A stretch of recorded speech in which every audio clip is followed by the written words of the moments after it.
اعوذ باللہ من الشیطان الرجیم بسم اللہ الرحمن الرحیم وبہ نستعین وهو خیر المعین وصلی اللہ علی سید الانبیاء والمرسلین وعلی آلہ الطاہرین المعصومین اما بعد۔ توحید سے متعلق کچھ معروضات پیش کرنی ہے اور ہماری گفتگو کا عنوان یہ ہوگا کہ اگر خدا کا پتہ پوچھنا ہے تو شیر خدا سے پوچھئے۔ اس کے لیے ایک جملہ نہج البلاغہ کا خطبہ نمبر 106 کا آپ کی خدمت میں پیش کر دوں۔ یہ جملہ خود جناب امیر علیہ السلام فرماتے ہیں، پہلے تو خود سے دور جانے والوں کو، علی سے دور جانے والوں کو خطاب کیا اور فرمایا این تذهب بكم المذاہب، کہ تمہیں تمہاری غلط روشیں کہاں لے جا رہی ہیں اور یہ اندھیریاں تمہیں کن پریشانیوں میں ڈال رہی ہیں اور یہ جھوٹی امیدیں تمہیں کاہے کا فریب دے رہی ہیں، کہاں سے لائے جاتے ہو اور کدھر پلٹائے جاتے ہو۔ اس میں ایک جملہ امام فرماتے ہیں فَاسْتَمِعُوا مِن رَبَّانِيِّكُمْ، ادھر ادھر نہ جاؤ، اپنے عالم ربانی سے سنو، اپنے دلوں کو حاضر کرو، اگر تمہیں پکارے تو جاگ اٹھو۔ یہ 3 جملے اور ان میں سے بھی بالخصوص پہلا جملہ فَاسْتَمِعُوا مِن رَبَّانِيِّكُمْ، اپنے عالم ربانی سے سنو۔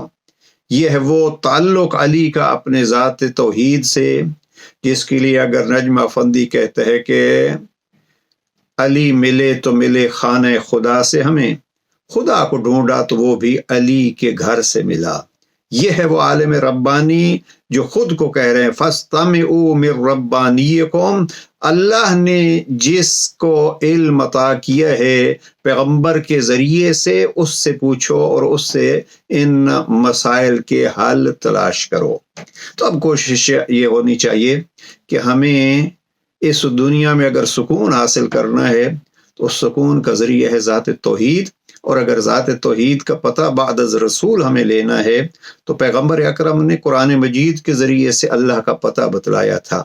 خود جب پوچھا گیا آپ اپنے اللہ کا تعارف کرائیں تو رب نے آیت بھیج کے، سورہ بھیج کے فرمایا ان کو کہہ دو قل هو اللہ احد اللہ الصمد لم یلد ولم یولد ولم یکن له کفوا احد۔ یہ سورہ نازل ہوا ہے جب انہوں نے پوچھا اللہ کا تعارف کراؤ۔ اب یہی کہتا جاؤں پیغمبر اکرم کا یہ فرمان مشہور ہے، یا علی انت مثل قل هو اللہ احد، آپ کی مثال سورہ توحید جیسی ہے، یعنی جیسے سورہ توحید رب کی پہچان کا ذریعہ ہے، آپ بھی رب کی معرفت کا ایک ذریعہ ہیں۔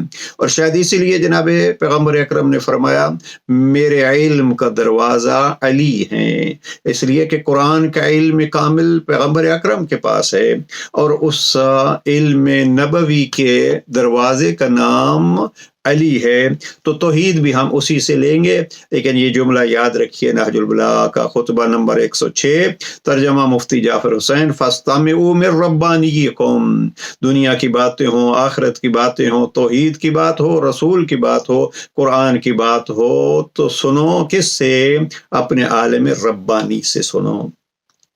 اب یہ انبیاء آئے ہیں تو اسی چیز کو لے کے آئے ہیں۔ اگر میں جوانوں سے گزارش کروں گا فرصت ہو اور اگر کبھی دل مطمئن نہ ہو تو ان آیات کو پڑھ لیجئے گا۔ قرآن مجید میں تقریباً 221 کے قریب آیات ہیں جن میں یا لفظ ربی استعمال کیا گیا ہے یا لفظ ربنا استعمال کیا گیا ہے۔ اب میں گزارش کروں گا کہ کبھی اگر فرصت ہو تو اس انداز سے قرآن مجید کو پڑھیے، کیسے جناب ابراہیم اپنے رب کو صدا دیتے ہیں اور کیسے اپنے رب کا تعارف کراتے ہیں۔ رب ان ربی، میرا وہ رب ہے جو زندہ کرتا ہے اور موت دیتا ہے۔ عیسیٰ پکار کے کہتے ہیں میرے رب کی عبادت کرو۔ جناب نوح کشتی کو تیار کر کے کہتے ہیں سوار ہو جاؤ اس میں اور رب بسم اللہ پڑھ کے میرے اللہ کا نام لے کے سوار ہو جاؤ۔ ان ربی لغفور الرحیم، ساتھ یہ بھی اعلان کرتے ہیں دیکھو سوار ہو جاؤ گے تو میرا رب غفار ہے اور رحیم ہے۔ جناب لوط کی باتوں کو سنیے، ان ربی رحیم ودود، بالخصوص جناب سلیمان کے اس ذکر کو سنیے جب تخت بلقیس کو سامنے رکھا تو دولت کو دیکھ کے بھولے نہیں بلکہ اپنے رب کو ان لفظوں میں یاد کیا ہے، ھذا من فضل ربی لیبلونی اشکر ام اکفر، یہ میرے رب نے مجھے دیا ہے اور میرے سامنے تخت بلقیس آ رکھا ہے تاکہ مجھے آزمائے میں اس کا شکریہ ادا کرتا ہوں یا نہیں۔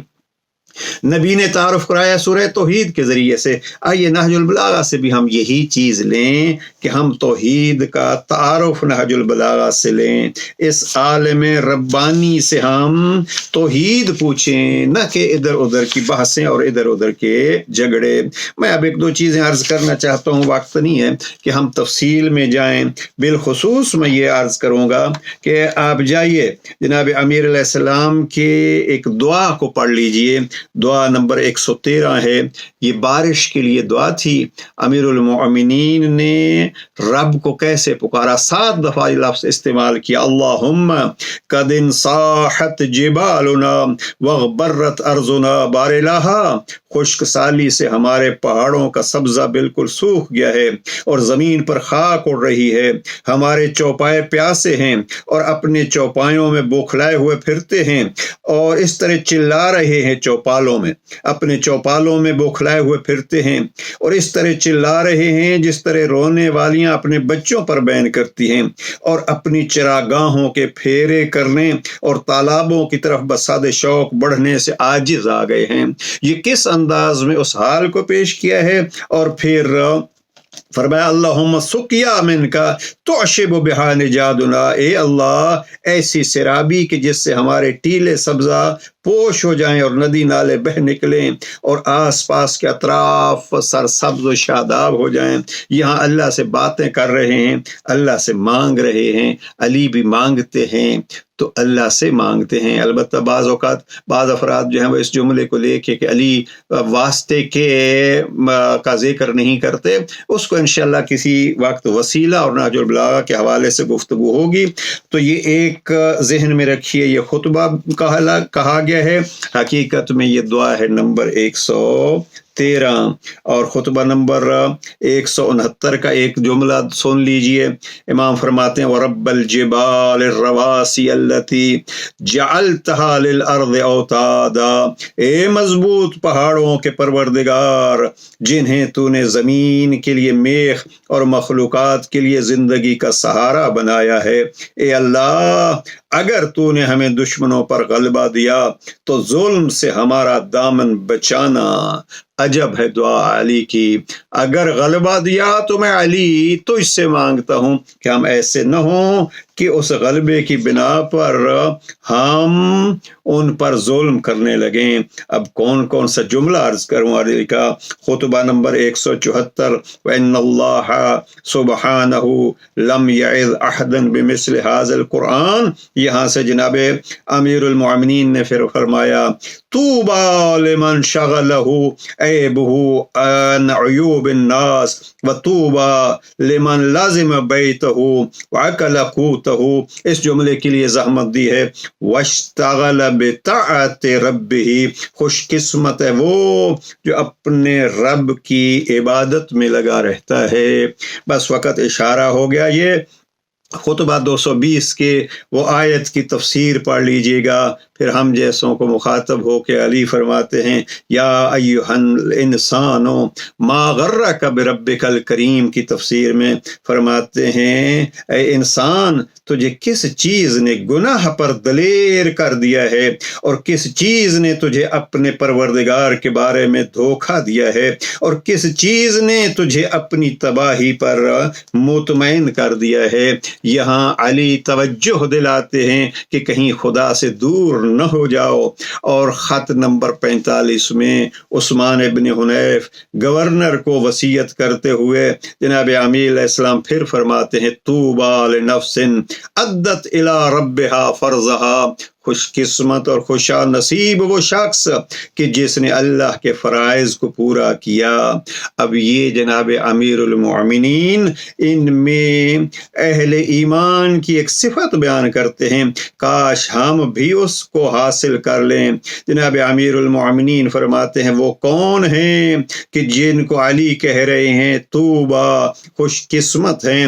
امام فرماتے ہیں ہم حمت بذکر ربہم شفاہہم، ان کے ہونٹ یاد خدا میں زمزمہ سنج رہتے ہیں، کثرت استغفار سے جن کے گناہ چھٹ گئے ہیں، یہی اللہ کا گروہ ہے۔ آیت پڑھی اولئک حزب اللہ۔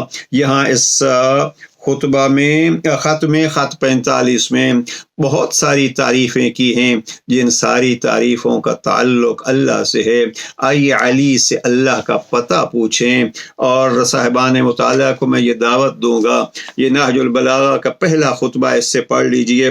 یہ علامہ علی نقی صاحب کی ایک بڑی پیاری کتاب ہے، ابھی جدید صورت میں انشاءاللہ چند دنوں تک یہ پرنٹ ہو جائے گی۔ پہلا خطبہ پڑھیے، اور وہ خطبہ جس میں علی فرماتے ہیں الحمدللہ الذی لا یبلغ مدحتہ القائلون۔ نکن صاحب کا ترجمہ، ہر قسم کی تعریف اللہ کے لیے ہے جس کی تعریف تک کلام کرنے والوں کی رسائی نہیں، اور جس کی نعمت و احسان کی شمار کرنے والوں میں سمائی نہیں، اور جس کے حق کی کوشش کرنے والوں سے ادائی نہیں۔ پروردگار ہمیں توفیق عطا فرمائے۔ یہ اچھی ایک محنت ہے، اور واقعاً ایک تحفہ ہے علامہ علی نقی صاحب کی طرف سے ثنائے پروردگار علی از کلام امام العارفین امیر المومنین علی ابن ابی طالب۔ پروردگار تجھے علی کا واسطہ ہمیں ان تعلیمات پر چلنے کی توفیق عطا فرما جو تعلیمات علی نے عمل کر کے ہمیں بتائی ہیں۔ والسلام علیکم ورحمۃ اللہ وبرکاتہ۔